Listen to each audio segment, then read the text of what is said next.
Meet Putin, the guy who has been in the news and yes, obviously for the war in Ukraine. But hold on a second, have you ever wondered who's stirring up all that trouble in his kitchen? Allow me to introduce you to the culinary mastermind, Yevgeny Prigozhin, the former chief chef of Putin's regime. I mean, it takes some serious culinary skills to serve up delicious meals for a powerful man like Putin. I can only imagine the pressure in that kitchen, but it takes even more guts to announce rebellion against your former boss. And yes, Yevgeny was the man who recently declared a short mutiny against the Russian boss. So, in today's video, we will give you a history behind Wagner Group, then we will expound on the current mutiny and its impacts, and, lastly, we will delve into 3 future possibilities.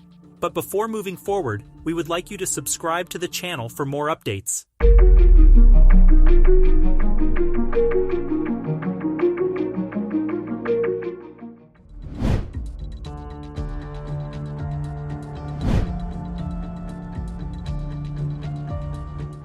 Back in 2014, Yevgeny Prigozhin, a wealthy businessman with a rather colorful criminal record, claims he founded Wagner, a mercenary group. And it is also believed that this private group helped Putin get Crimea, which means that Wagner and Russian troops work hand in hand. To support this further, a BBC investigation in 2021 shed light on the alleged involvement of a former Russian army officer named Dmitry Utkin. This guy, a veteran of the Chechen Wars, is believed to have been Wagner's first field commander. And guess what? He supposedly named the group after his old radio call sign. So then the war in Ukraine came, and Putin thought it was time to knock at the doors of Wagner, and Yevgeny came to the rescue. To beef up Wagner's ranks in 2022, Mr. Prigozhin decided to recruit Russian prisoners. About 80% of the troops deployed by Wagner in Ukraine were ex-convicts. At its peak, Wagner boasted around 50,000 mercenaries fighting in Ukraine. Impressive, right?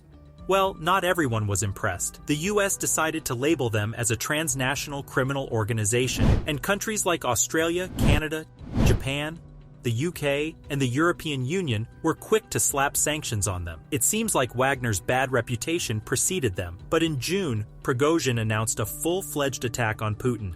But how did this happen? How did once cherished buddies and partners come at odds with each other? Here's the catch.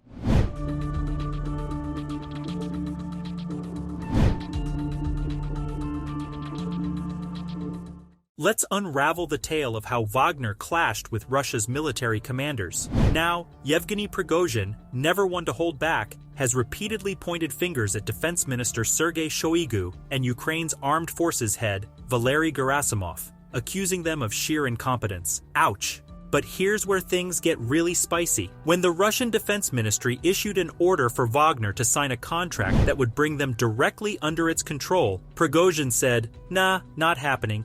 He outright refused to comply. Then, on June 23rd, Prigozhin dropped a bombshell accusation. He claimed that top Russian defense officials had actually bombed Wagner troops in Ukraine. That's some serious betrayal right there. Just when you thought things couldn't get any crazier, Prigozhin's troops seized control of the southern Russian city of Rostov-on-Don and started marching toward Moscow. Their goal? Nothing less than ousting the military leadership. When confronted with allegations of attacking Wagner forces, the Russian Defense Ministry was quick to deny any involvement. They flat out said, "Nope, not us." However, things didn't end there. Prosecutors wasted no time and launched a criminal investigation against the head of the mercenaries, citing laws against armed mutiny. Meanwhile, the Federal Security Service was on a mission to apprehend him. They even appealed to his troops, urging them not to follow any criminal orders. Quite the turmoil within the Russian ranks. As for the response from abroad, it seemed like they were adopting a watch-and-wait approach. The European Union brushed it off as an internal Russian issue, but mentioned that they're keeping a close eye on the situation. But hold your horses, because the plot thickens. After some intense negotiations, with Belarusian leader Alexander Lukashenko playing mediator,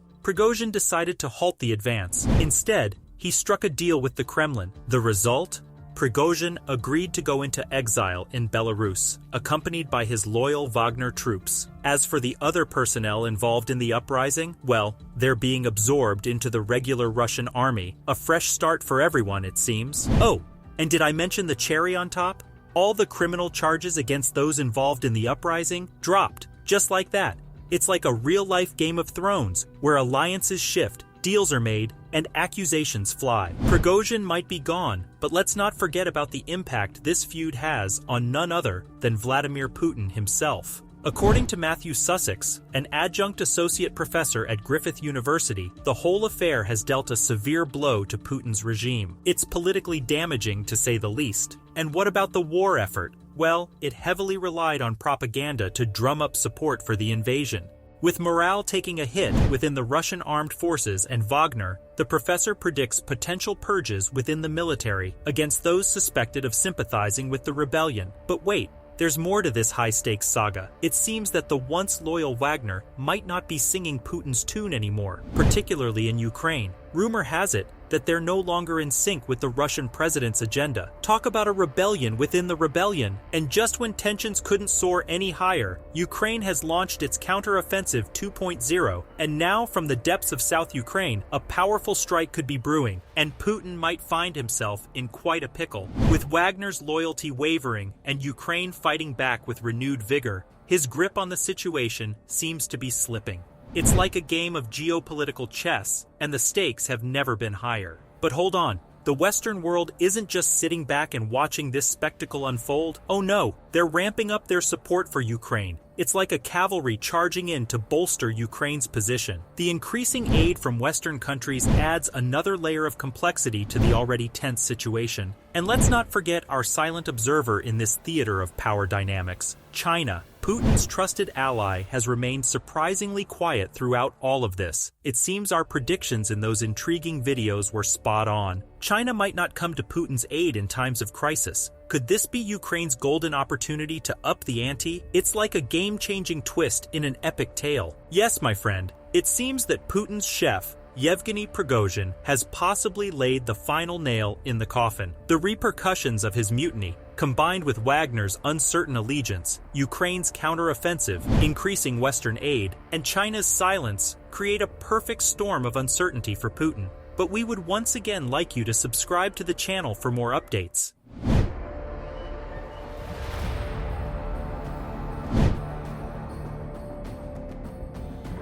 Looking into the crystal ball of possibilities, we can envision several potential paths that lie ahead. Firstly, one scenario could involve Russia's leadership under Putin's guidance, seeking to resolve the situation internally without relying on external forces or mercenaries. This may entail implementing reforms or strategies to regain control and stabilize the region. It would be a display of Russia's resilience and ability to address challenges independently. Secondly, the intensified counteroffensive by Ukraine, known as Counteroffensive 2.0, holds the potential to significantly weaken Russia's position and bring them to its knees. A successful campaign by Ukraine could result in a substantial shift in power dynamics, leading to a re-evaluation of the situation and potentially altering the course of the conflict. Alternatively, another possibility on the horizon could be an internal revolt against Putin's leadership within the Russian military itself. If dissatisfaction and discontent among military ranks were to escalate, it could trigger a significant challenge to Putin's authority. This internal revolt could introduce a new layer of complexity and uncertainty, further reshaping the geopolitical landscape. However, it is important to acknowledge that a peaceful settlement seems elusive at present. As the war continues to persist, the world becomes increasingly burdened by dire economic,